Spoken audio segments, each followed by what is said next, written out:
We won't do the whole episode. Last week I was calling it AMSR, but it's ASMR. ASMR. And what got a lot does of that stand angry for? emails from people because we were calling it the wrong term. So I apologize.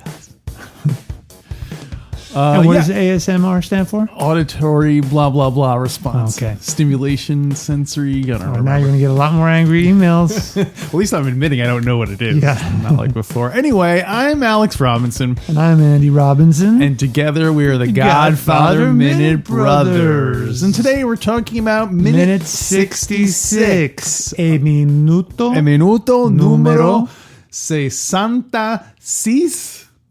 Close. Oh. 66. Oh, I was close. 66. Say. Minuto numero 66. You got it. Minute 66 of The Godfather. Minute 66, we're in the hospital, and Michael and the nurse moved on to another hospital room down the hall. And then Michael watches as a sinister figure all dressed in black, approaches. It's Enzo the baker. So we'll see. At the very last second, we see that it's Enzo. Yeah, and he says, "It's me. I'm Enzo the baker." Uh-huh. I think it's funny that he calls himself Enzo the baker. Is that what he said? Yeah, I double checked. Funny. Enzo the baker. Yeah, like it. That's do you great. ever? Next time someone says, "Oh, what's your name?" I'm going to go Alex, the cartoonist, or whatever. You know, that's great. It's funny that he includes it in his Yeah. it's like a storybook character. Yeah, Enzo the baker. I wonder now why he says that. I don't know. I feel he's more identifiable because Michael says, "Who are you?" Yeah, yeah. And he's more identifiable. Or that's the setting in which Michael knows him. Right. Yeah. I The guess wedding that's what cake he's from trying his sister's to, wedding. And Enzo is the one who Nazarene was trying to get to stay in the country. Yes. Because he was going to marry Nazarene's daughter. Nazarene's daughter. So Yep. anyway, we have a lot of Enzo coming up. But, and I'm going to reference that in the next minute. Okay. Mm-hmm. So that's it. This is okay, everyone. Thanks for listening. All right, we'll see you next minute 67. This is a minute filled with tension as Mikey is looking around trying to see if anyone's coming, and apparently when he filmed this, when he was editing it, Francis Ford Coppola wanted to stretch it out and he's like, oh, I should have filmed to build the tension. I should have filmed scenes of the empty hospital rooms and stuff to show like Michael's looking at stuff. And our old friend George Lucas said, well, Francis, what you should do is, so he told Francis, go through your shots, and there's always going to be scenes where someone at the end of the scene walks away or something, just leaving, even if it's just a second of the set there empty, and then you can just use those, and that's what he did. So some of these duplicate shots, those frames. Yeah, so some of these shots were just the tail ends of other shots that Francis Ford Coppola stretched out to make them to build up the tension. Interesting. But they were I think all those shots were shots that in the final cut you see already, right? It's the hallway and the stairs. Yeah. Right? Mm-hmm.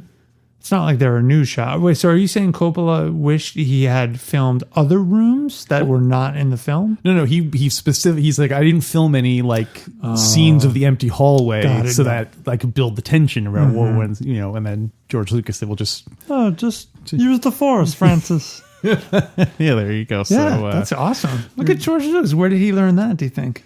Oh, film school, I'm sure. Oh, yeah. Wow, these little tips and tricks. Yeah. I guess it's part art and part craft. Yeah, that's true. And George Lucas was always thought of himself he thought the movie was really made in the editing room. So that's really when make or break it. Yeah, interesting. So Yeah, and it's very effective. Since we're talking about this, you hear the footsteps even when they're still moving the bed. You hear these footsteps start. right. Real ominous, echoey. kind of slow shuffling footsteps. Yeah, it's a good, and it takes a long time for him to get there, so Yes. it really builds up. The volume slowly increases, and it's during that time where you see these empty hallways in the room, and very effective. And then Michael's face sort of peeking out through the window. So his face, you only see half of his face because he's in the transition from he's like halfway between civilian Mikey and the guy he's going to become, the evil God, not evil. Well, I guess he's evil. Yeah. Did you say he's evil? Yeah. I mean, I guess he does it for the right reasons to protect his family. Yeah. But he goes too far. He's worried he's going to lose his family. No. He can never lose his family. He goes too far in that he kills his family. So I guess he does lose them. I guess Mama was wrong. She was naive. Yeah. Here's something I never noticed until I was reading the annotated Godfather book. There's a blooper in this scene. I'm going to insert a blooper sound effect. You ready? Yeah. And it'll be an original one. Now.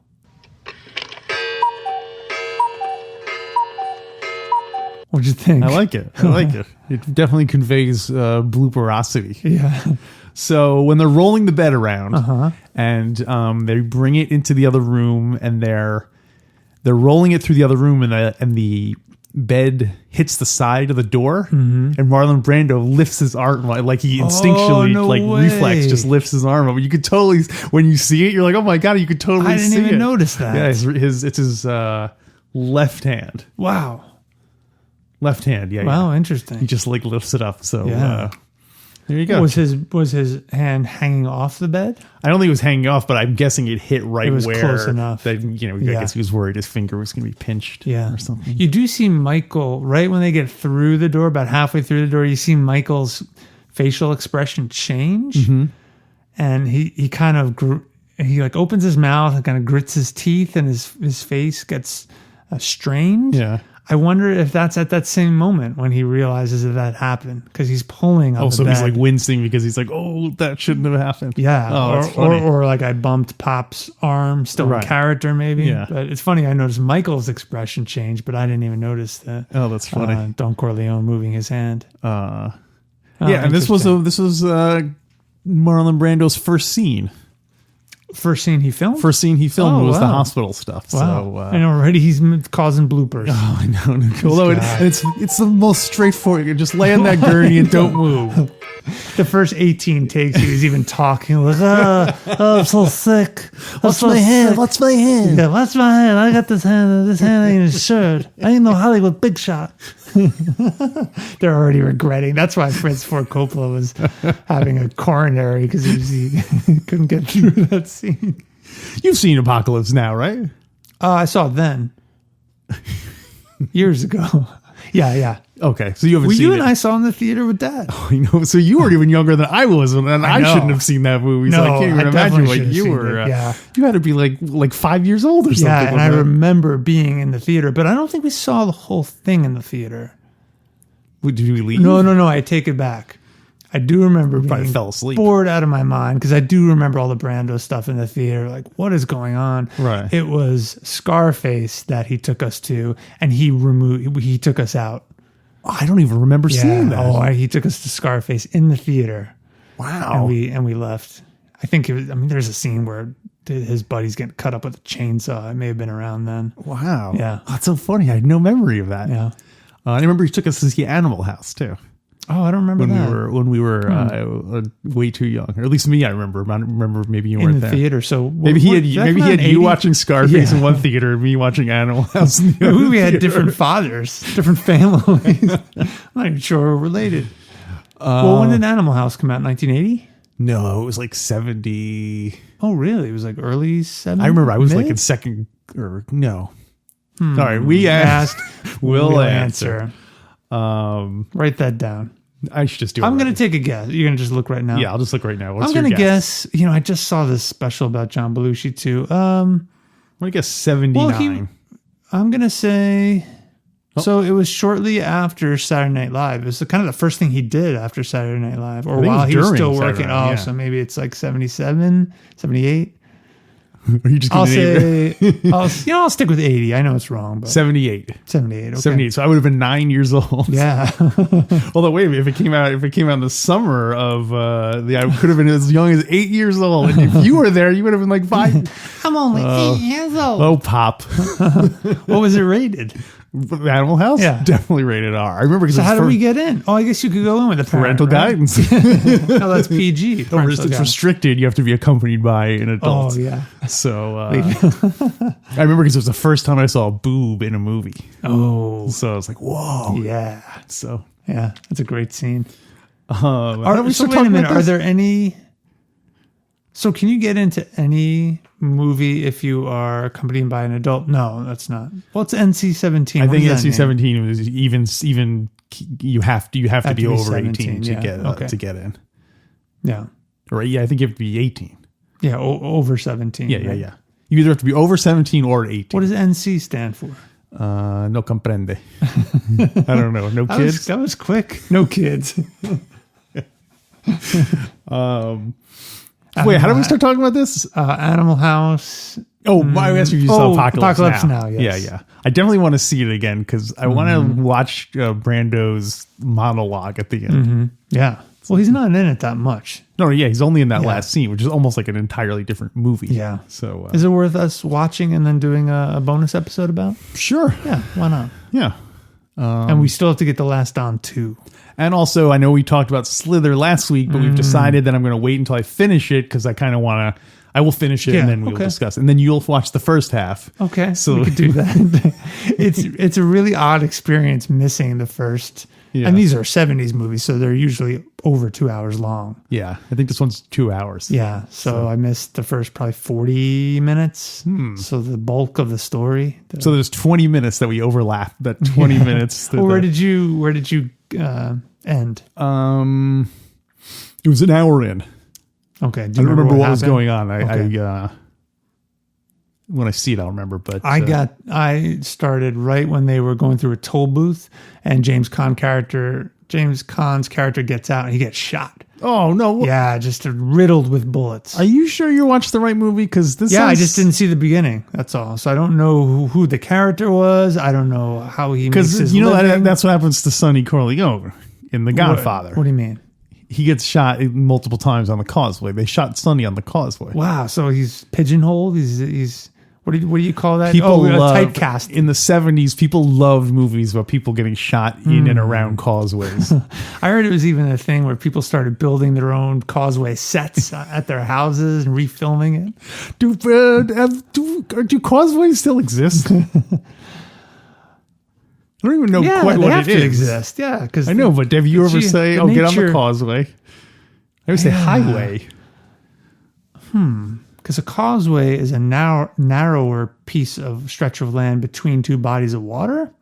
I believe that's a causeway, right? That's a isthmus. Well, but I think the isthmus refers to the land, the geography, where a causeway refers to the man-made structures. You know what? I was going to say we answer this one, but we might as well save it for when he actually does get shot on the causeway. Good idea. Make a note of that. Yeah. Okay. Right. I'll take a letter down. So Apocalypse Now, we'll give it a shot. Yeah, we'll give it a shot and release it as a bonus episode for ours. If you want to hear that, we do, in addition to extended episodes, we do, every now and then we'll do a special, totally all original content bonus episode. We talked to Tony Consiglio one time. We watched The Last Don. One time. Yeah. We keep meaning to have Pete the Retailer, my Star Wars Minute co-host, on because he wants to come on to do a bonus episode. Pete the Retailer? Yes. Oh, you won't see him no more. Nurses. See the nurse in the scene. This is her last scene, and she is played by Carol Morley, Canadian actress Carol Morley, whose other credits include Law and Order, Law and Order, and After School Special. Wait, when did Law and Order start? Because this is decades before. Oh, did Law and Order start in the 80s? I think it started in the late 80s. Late 80s, so she must have been older. 15 years older than this. Yeah, okay. You think of it that you're thinking that it happens in the 40s because it's set in the 40s. She's 45 years older. Remember after school specials? Yeah. Okay. Nurses. What's the deal with nurses? Yeah.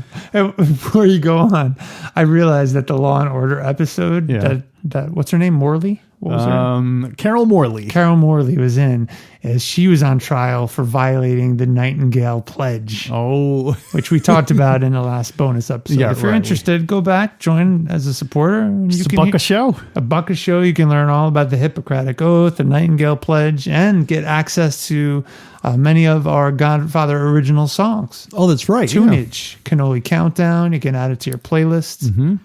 If you want to do that, go to godfatherminute.com/support. Mm-hmm. I feel like this is one of those PBS seasonal episodes where we do 10 minutes of content and then half an hour of pledge promotion. Well, here's something. This will count as content. Nurses. Nicest. Hospitals originally were staffed by nuns because they were all religious, or they were St. Luke's of whatever. So nurses, nuns were basically the nurses, and so in 1860, Florence Nightingale, they started having more secular hospitals that weren't religious, and Florence Nightingale in 1860 totally renovated the way nursing was done. She's the one who, remember Florence Nightingale. She didn't write the oath. It was named in her honor. The pledge. Sorry. Yes. And so she's the one who took it out of the religious sphere of influence and brought it mainstream. Secular. Secular. And she opened a nursing school in London in 1860. That's why nurses' outfits originally were much more nun. They would wear like a headdress kind of thing, and it was much more of a formal thing. And then I guess as time went on, and people were like, why are they wearing gowns if they're in a place where people are bloody and you need to. So interesting. Over time, it has. I think it seems like it was in the late 60s and 70s that the classic white nurse's outfit was replaced by scrubs, which is basically what most nurses wear today. Yeah. Some nurses apparently don't like, in America at least. Apparently in other countries they do still dress all in white. Oh, they do. Yeah. Apparently some nurses don't like the scrubs. Really? How come? Because they say that sometimes it doesn't necessarily read nurse. They'll see you and they don't know if you're a doctor, if you're a janitor, if you're a porter or something like that. So they like wearing something that definitely says, I am a nurse. Oh, so wow. Yeah, there you go. I would love to have a job where we wear scrubs. Really? It's like wearing pajamas all day. Yeah, I guess we could point out that our mother was a nurse growing up. And I remember seeing pictures from her nursing school, and her graduating class had the classic white nurse's uniform. We should ask her if she took the Nightingale Pledge. Yeah. Because apparently when you graduate from nursing school, that's when you take the pledge. Yeah, I think let's ask her about it. Okay. She may have a fun story about that. We'll ask, she'll answer. I'm a big Quentin Tarantino fan. Sure, the biggest. We were just watching Kill Bill, and volumes 1 or both. Both. They're both fantastic. You watch them back to back simultaneously. Well, what we like to do is watch Kill Bill 1, mute the sound, and play the audio of Kill Bill 2, and it syncs up perfectly. And we started doing that with more movies. Yeah, try it with GF1 and GF2. It works. No way. Yes, it's crazy. That is bonkers. When Michael's in Sicily and he goes to meet Apollonia, you hear Hyman. On Monday, Tuesday, Wednesday. No. He's just going to meet her. Oh, okay. You hear Hyman Roth talking about how he loves baseball and sports, and talking about how he's going to bring big business to Cuba. So I wish there was parallels are fantastic. I wish there was a scene in Godfather 2 where something was happening in the main picture, and then behind, and there was a big ghostly Hyman Roth going loving something was going wrong, when the sort of Wizard of Oz, the evil witch. Yeah, sort of. I'm trying to think of a movie where that happens, but I can't think of anyone. Probably Scrooge or something. Something like that. A ghost. Not that they see him, but he's just kind of laughing. It happens in Robot Killer. Totally, yeah. So for those of you that don't know, here we go.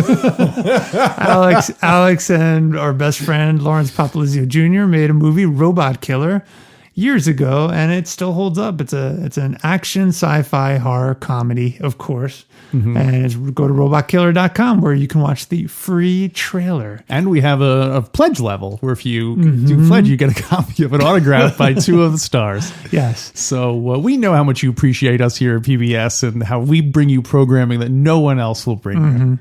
Have you ever donated to PBS? I think I did when I was living in New York. I think I did. Or maybe I just donated to my favorite radio station, which was the Fordham University radio station. Which is excellent. I can't remember what it's called now, but it's fantastic. I've never called a pledge drive, but I remember when I was a kid wanting to because I wanted to see someone on TV answer the phone that I was. Were they really answering calls? I think they were, but I don't think it's not like those were the only people. Yeah. They had the famous people up there, the celebrities up there, and then probably had more non. Yeah. But were those people really answering phones and taking pledges?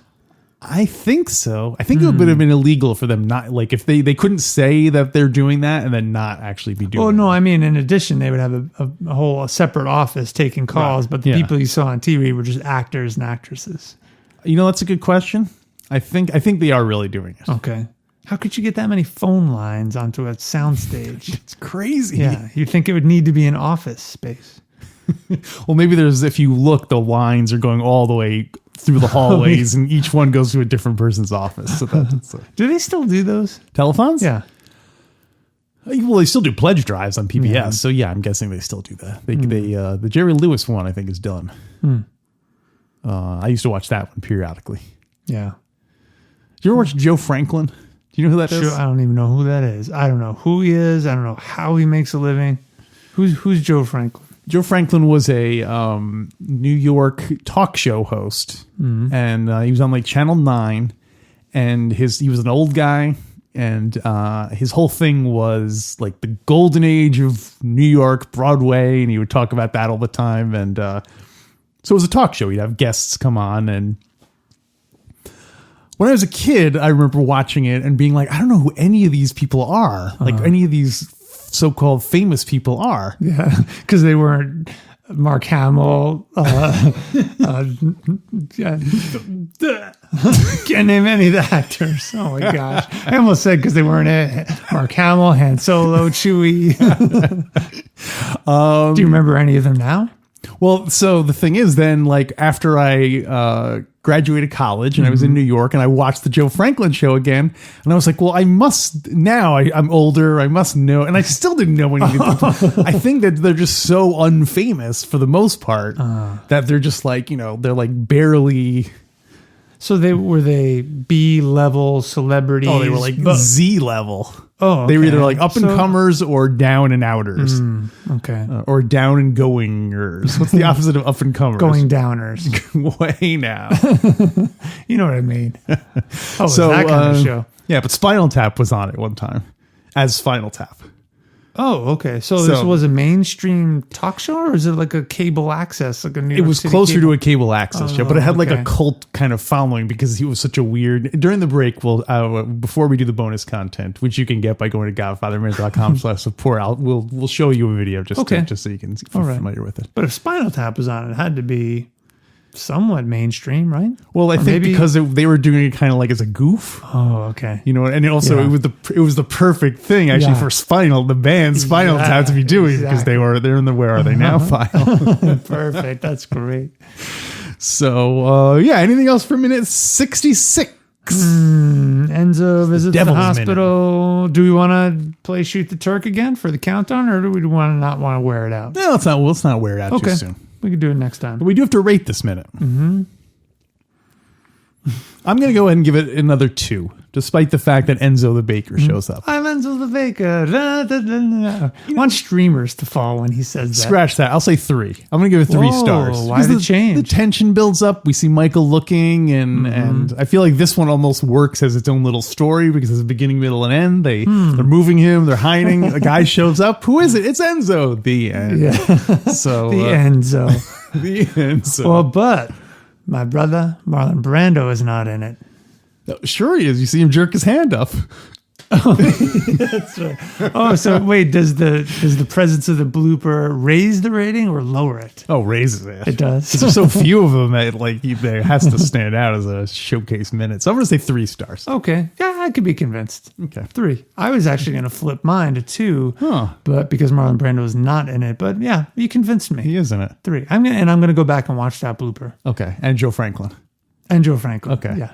All right, everyone. While we do that, hey, why don't you go on Twitter at Godfather Minute? I do some stuff on there. What I've been doing is I search the term Godfather on Twitter. So anyone who has the word Godfather in their post, and I'll respond as Godfather Minute with some, even if it has nothing to do with the Godfather or whatever, just as a silly little thing. So I've been impressed because on Facebook's Fredo Corleone's Mickey Mouse nightclub, a lot of people have been posting pictures of cannoli in their town when they're walking around traveling, and that's kind of fun. Yeah, that's a nice little feature. So yeah, go out and treat yourself to a cannolo. A cannolo. All right, everyone. Then until then, taste. Take Get the veal. Try the veal. Try the cannoli. Wait a minute. Let's start over again. 1, 2, 3. Try the veal. It's the best in the city.